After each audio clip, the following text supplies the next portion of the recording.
नमस्कार, मैं हूं मृत्युंजय कुमार झा और अगले आधे घंटे तक कमोडिटी मार्केट पर सबसे बड़ी कवरेज जारी है। हम आपको बताएंगे कि आज बाजार की बड़ी खबरें कौन कौन सी हैं और उन खबरों का मार्केट के ऊपर क्या इंपैक्ट होने वाला है। आपके लिए कमाई के मौके कहां पर बनेंगे, इन तमाम मुद्दों पर बातचीत होगी। और हमारे साथ मेहमानों का एक बड़ा पैनल है। हमारे साथ हैं वंदना भारती एसएमसी ग्लोबल की, सुनील कटके एक्सिस सिक्योरिटीज के, सुगंधा सचदेव रेलिगेयर ब्रोकिंग की, विवेक मोहता है पूर्व डायरेक्टर खामगांव एपीएमसी के। आप सभी का बहुत बहुत स्वागत है। और चर्चा की शुरुआत होगी आज चांदी के साथ, क्योंकि चांदी में आप देखिए कि चांदी का प्राइस एक रेंज में लगातार घूम रहा है, 68,000 से 70,000 के दायरे में, और अब चांदी अभी 69,000 के नीचे आई है। मई की ऊंचाई से चांदी का भाव 7,500 रुपए नीचे है। सवाल यह है कि माना यह जा रहा था कि जब दुनिया की इकोनॉमी ओपन अप होगी तो इंडस्ट्रियल डिमांड बढ़ेगी मेटल की, और चूंकि चांदी एक इंडस्ट्रियल मेटल भी है, लिहाजा चांदी को भी इसका फायदा होगा और चांदी में भी तेजी आएगी। लेकिन ऐसा होता हुआ दिख नहीं रहा है। तो अब सवाल यह है कि क्या चांदी का मार्केट अभी रेंज में ही घूमेगा या आगे कुछ बड़ी तेजी के संकेत हैं। फंडामेंटल पे एक बार नजर डालते हैं और फिर हम अपने मेहमानों से चर्चा करेंगे। अमेरिका में 10 ईयर बॉन्ड यील्ड करीब करीब 4.5 महीने के निचले स्तर पर है। कोरोना के नए वेरिएंट को लेकर भी चिंता बढ़ी है, उसका भी इंपैक्ट हमने मार्केट के ऊपर देखा है। जॉब ग्रोथ को लेकर अनिश्चितता का माहौल बना हुआ है। इकोनॉमी में और ज्यादा सुधार के बाद फेड कोई और फैसला लेगा।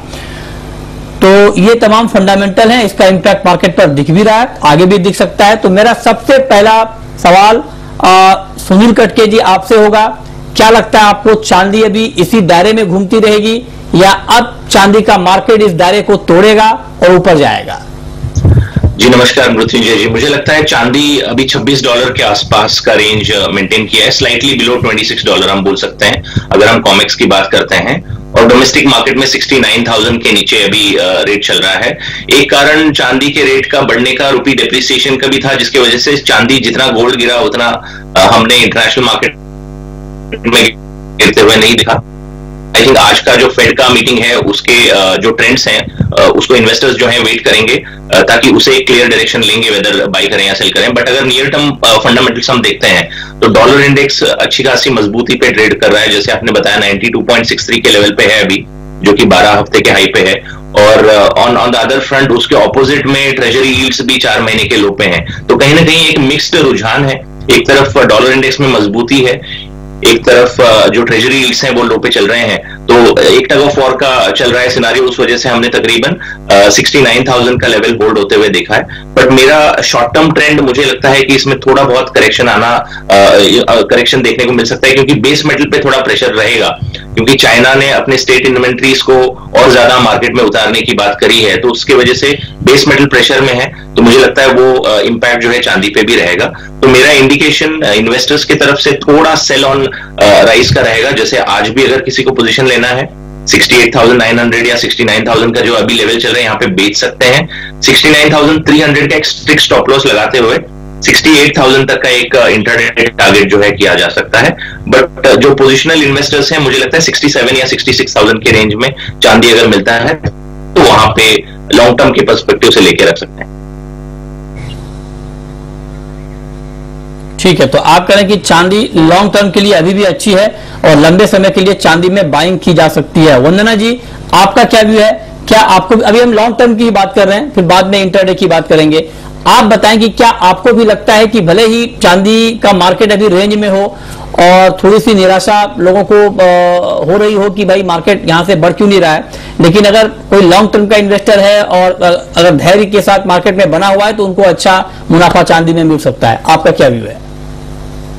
जी मृत्युंजय जी, यहाँ पे मैं एग्री करूंगी, क्योंकि यहाँ पे रीजन भी है, काफी अच्छे से आपने समझाया यहाँ पे। और मुझे लग रहा है कि प्राइसेस जो हैं थोड़ा सा ईटीएफ में बाइंग बहुत अच्छी हुई थी चांदी में, और यहाँ पे बेस मेटल में भी ईटीएफ की बाइंग की वजह से भी बेस मेटल में काफी अपसाइड आते हुए हम लोगों ने देखा था। मेरे ख्याल से वहां पे आउटफ्लो है और थोड़ी सी यहाँ पे करेक्शन होती है। मेरे ख्याल से 67,000 से 67,500 तक के जो लेवल्स हैं वो काफी अट्रैक्टिव लेवल रहेंगे यहाँ पे बाइंग के लिए।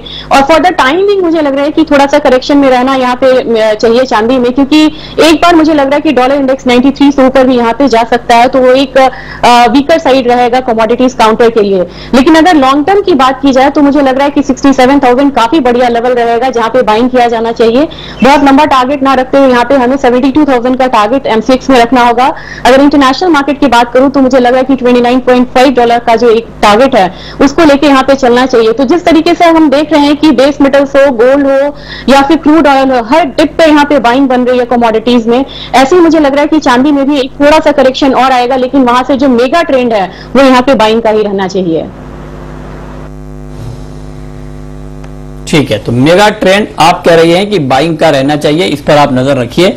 चलिए आगे बढ़ते हैं। सुगंधा सचदेवा भी हमारे साथ जुड़ी हैं। सुगंधा जी, आप बताएं कि पोजिशनल ट्रेडर को इस वक्त चांदी में क्या करना चाहिए?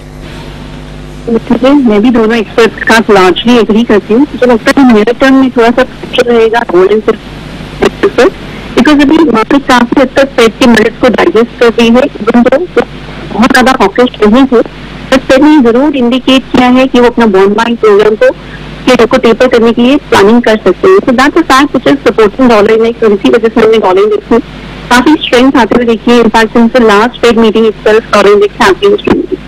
ये फैक्टर सिल्वर के प्राइसेस को कुछ हद तक सप्रेस कर रहा है, पर मुझे लगता है लेवल्स ऑफ अराउंड 67,500 to 67,700 वहां पर जरूर बाइंग देखने को मिलेगी, which corresponds with level of around $25.5 per ounce in the national market। मुझे लगता है वहां पे जरूर बाइंग देखने को मिलेगी। और पोजिशनल पर्सपेक्टिव से we are looking at levels of around 70,500 first, and then अगर 70,500 के ऊपर एक ब्रेकआउट देखने को मिलता है, we are even looking at levels of around 72,500। मुझे नहीं लगता कि बहुत ज्यादा अपसाइड देखने को मिलेगी, एक रेंज में ही प्राइसेस ट्रेड करेंगे, परचेस लोअर लेवल से बाइंग की अच्छी अपॉर्चुनिटीज क्रिएट होंगी।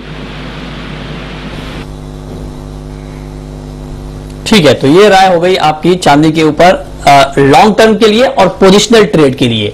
ठीक है, ये तो आगे की बात है, लेकिन आज चांदी में क्या करें, क्योंकि आज का जो मार्केट है थोड़ा नीचे है। तो कटके जी, बिल्कुल अब इंट्राडे के पॉइंट ऑफ व्यू से बताइए आपकी एग्जैक्टली करंट रेट पर किस तरह का ट्रेड चांदी में लेना ठीक रहेगा? जी मृत्युंजय जी, मुझे लगता है अभी भाव जो है 68,950 के रेंज में है। यहाँ पे सेल इनिशिएट कर सकते हैं मार्केट के प्राइस पे।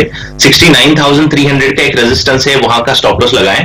और इंटरडे में मुझे लगता है कि 900 से 1000 रुपए का करेक्शन देखने को मिल सकता है, तो 68,000 का एक टारगेट लगा के सेल कर सकते हैं मार्केट पे। अच्छा, तो आप कह रहे हैं कि 68,000 के एक टारगेट के साथ इंट्राडे में आप चांदी बेच सकते हैं, लेकिन पोजिशनली और लॉन्ग टर्म के लिए चांदी का मार्केट मजबूत है। ये राय बिल्कुल साफ है, यहां पर कोई कंफ्यूजन है नहीं। चलिए अब हम बात करते हैं गोल्ड की। गोल्ड पर वंदना जी, आपका कमेंट क्या होगा? क्योंकि आप देखिए कि जो गोल्ड का मार्केट है वो तेजी की कोशिश तो करता है, लेकिन वो तेजी टिक नहीं पाती है और हर तेजी पर मार्केट बिकवाली का शिकार हो जाता है। फेड के मिनट्स आने हैं, वहां पर क्या सिग्नल मिलते हैं आगे इंटरेस्ट रेट को लेकर और बाकी इकोनॉमी को लेकर, उसका इंपैक्ट तो मार्केट के ऊपर रहेगा ही। लेकिन उससे पहले इस वक्त मार्केट 220 रुपए नीचे है गोल्ड का। आपको लगता है कि गोल्ड में जो कमजोरी इस वक्त हम देख पा रहे हैं, ये कमजोरी इंट्राडे में और बढ़ सकती है और 200-300 रुपए की और गिरावट के लिए गोल्ड में अभी शॉर्ट करके चलना, बेचकर चलना बेहतर होगा? आपका कमेंट क्या होगा इस पर?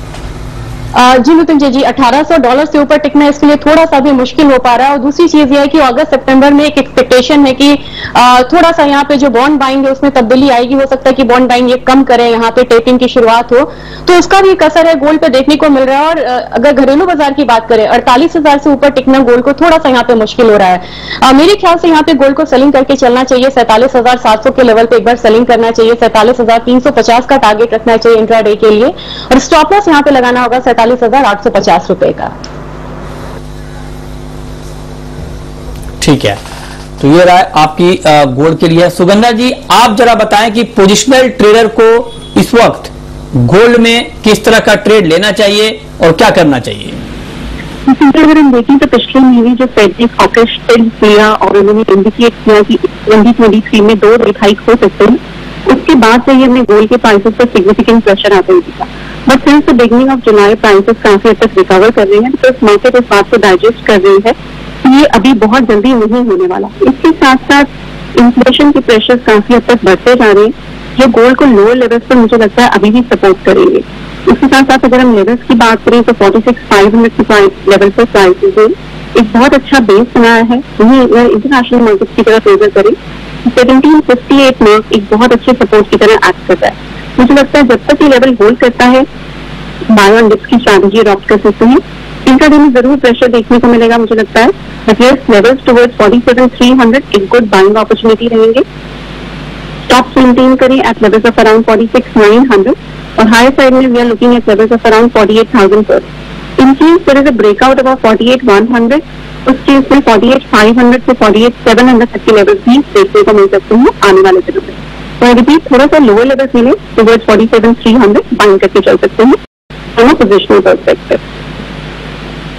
अच्छा, ओके, तो ये आप कह रही हैं कि पोजिशनली भी गोल्ड में बाइंग करके चलना ठीक रहेगा।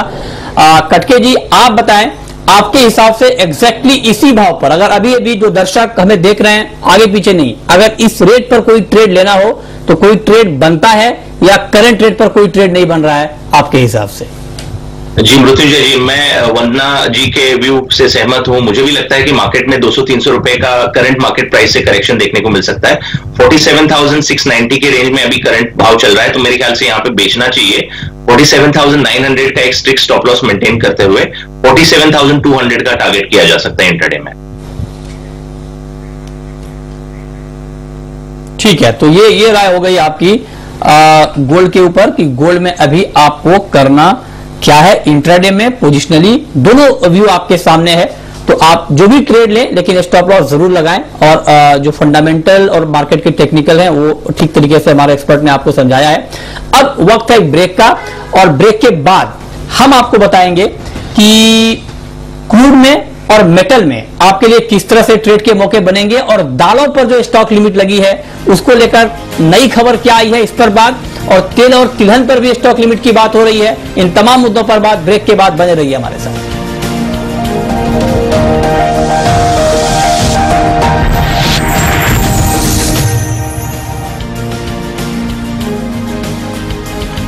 ब्रेक के बाद भी आपका स्वागत है। बात अब कच्चे तेल की, और क्रूड का मार्केट 21 रुपए नीचे है, 5371 का लेवल है, और अंतर्राष्ट्रीय बाजार में भी दाम नीचे आए हैं। जोरदार तेजी के बाद तेज गिरावट भी आई है। तो फटाफट बताएं जरा आप कटके जी की क्रूड में आज के लिए क्या ट्रेड आप देख रहे हैं, क्या अभी कुछ और गिरावट बढ़ सकती है क्या कच्चे तेल में? जी मृत्युंजय जी, मुझे लगता है कि जो हमने प्राइसेस को तकरीबन 400 रुपए गिरे हैं, अभी रिसेंटली हाई 5,800 तक गया था, अभी हम देख रहे हैं 5,370 के रेंज में चल रहा है, तो तकरीबन 420 रुपए तक का जो है फॉल हमने देखा है। तो एक बाउंस बैक इंट्राडे ट्रेंड में देख सकते हैं, क्योंकि आज इन्वेंट्री भी अवेटेड है और लास्ट 3 हफ्तों का ट्रेंड देखें तो ड्रॉडाउन ही नजर आया है। तो मुझे लगता है कि एक वहां पे सपोर्ट मिल सकता है, और दूसरा जो मेरे ख्याल से जो ओपेक प्लस मीटिंग है जो इंडेफिनेट टाइम के लिए आगे के लिए पोस्टपोन हुई है, यूएई और सऊदी अरेबिया में कुछ समझौता नहीं हो पाया, तो उस वजह से अगस्त से कितना प्रोडक्शन ईज करेंगे उसके ऊपर कोई क्लैरिटी नहीं है, तो उसका भी सपोर्ट मुझे लगता है कि थोड़े डिप पे मिल जाएगा। और global economic demand, global economic recovery के चलते हुए डिमांड में भी जो इजाफा अंदाजा जो लगाया हुआ है वो भी ऑन द पॉजिटिव साइड ये इंडिकेट कर रहा है। तो मुझे लगता है 5,370 के रेंज में एक इंट्राडे पर्सपेक्टिव से लिया जा सकता है। 5,340 का एक स्ट्रिक्ट स्टॉप लॉस मेंटेन करते हुए 5,460 और 5,480 का एक लेवल देखने को मिल सकता है। चलिए आगे बढ़ते हैं। अब बात करते हैं महत्वपूर्ण खबर की, और दालों पर जो स्टॉक लिमिट लगाने का फैसला सरकार ने किया है। कारोबारी इसका लगातार विरोध कर रहे हैं, अलग अलग जगहों से अलग अलग तरह की खबरें आ रही हैं, और आपको बता दें कि इसको लेकर के कुछ और खबर आई है, जैसे महाराष्ट्र में विरोध यहाँ पर शुरू हुआ है, दिल्ली में भी विरोध हुआ है, और इसके अलावा राजस्थान में भी काफी विरोध हो रहा है। इस पर बातचीत करने के लिए हमारे साथ 2 एक्सपर्ट हैं। हमारे साथ हैं प्रदीप जिंदल जो कि pulses and bean import association के प्रेसिडेंट हैं, और साथ ही हमारे साथ हैं विवेक मोहता, खामगांव मंडी के पूर्व डायरेक्टर हैं। आप दोनों का बहुत स्वागत है। तो मेरा पहला सवाल प्रदीप जिंदल जी आपसे ये होगा कि मतलब ठीक है दालों पर स्टॉक लिमिट लगी है तो आप लोग नाराज हैं, लेकिन मैं आपसे ये समझना चाहता हूं कि क्या कुछ बातचीत आगे बढ़ पाई है, क्या सरकार से आप लोगों की कुछ बातचीत हुई है इस मसले पर कि आखिर सरकार को क्यों स्टॉक लिमिट लगाना पड़ा, इसके पीछे का मकसद क्या है? कि कुछ इनपुट तो मिला होगा सरकार को, क्योंकि मुझे भी कुछ जानकारी, हालांकि अभी वो कंफर्म नहीं है, लेकिन बहुत सारी चर्चाएं हो रही हैं मार्केट में कि कुछ ऐसे सिलेक्टिव प्लेयर हैं जिनके पास बहुत ज्यादा स्टॉक है और होल्डिंग की आशंका थी, इस लिहाज से भी हो सकता है कि यह फैसला लिया जाए। हालांकि इसकी कोई पुष्टि नहीं है, आपके पास क्या इनपुट है? जहाँ साहब, सबसे पहले तो मैं शुक्रिया करता हूँ कि आपके चैनल के द्वारा हमारा व्यापारियों की आवाज रखने का मौका मिला। कल हमारा एक डेलीगेशन इनसे मिला, लीना नंदन जी से, इंडिया पल्सेशन ग्रेन एसोसिएशन के ब्याह पे।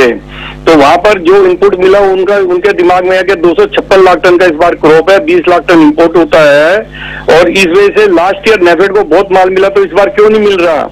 तो हमने उनको कहा ये आपके आंकड़े सब गलत हैं, 256 लाख टन की जगह इस बार इंडिया में 215-20 लाख टन से ज्यादा माल पैदा नहीं हुआ है। तो उनका मेन कंसर्न ये है, जहां तक बड़े आदमियों का स्टॉक करने का, तो ये तो फ्रीली कोई भी आदमी कितना भी माल स्टॉक लिमिट में रख सकता था, और सडनली सरकार का ये डिसीजन लेना कि भाई इसको स्टॉक लिमिट में ला दिया जाता है, जो कि व्यवहारिक भी नहीं है। दाल दलहन दो अलग अलग आइटम है, 10 प्रकार की दाल होती है, साबुत दाल होती है, और उसके बाद धोया छिलका और साबुत, उसके 3 वैरायटी और होती है, तो 28 प्रकार की दालें होती है।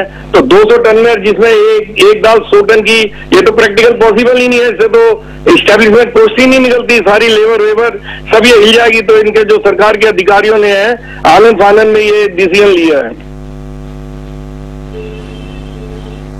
ओके, ठीक है। तो आप कह रहे हैं कि आनंद फानन में ये फैसला लिया गया है। विवेक मोहता जी, आप क्या कहेंगे? क्योंकि दालों पर स्टॉक लिमिट के बाद अब चर्चा ये हो रही है कि तेल और तिलहन पर भी स्टॉक लिमिट लगाने पर विचार चल रहा है, और अगर दालों पर स्टॉक लिमिट लग सकती है तो तेलों पर क्यों नहीं? क्योंकि तेलों के दाम तो दालों से बहुत ज्यादा बढ़े हैं, इस तरह की दलील दी जा रही है। तो इसके ऊपर भी सरकार के अंदर बातचीत चल रही है, सूत्रों के हवाले से यह खबर आई है। तो क्या कमेंट होगा आपका इस पर? नितिन जी, मैं सबसे पहले तो आपको ये स्पष्ट करना चाहूंगा कि महाराष्ट्र की करीबन 306 एपीएमसीज है और आज की तारीख में तकरीबन प्राय सारी एपीएमसीज बंद है। सरकार ने एकदम से इस तरीके का निर्णय क्यों लिया है, आज तक के हम लोग ये समझ नहीं पा रहे हैं।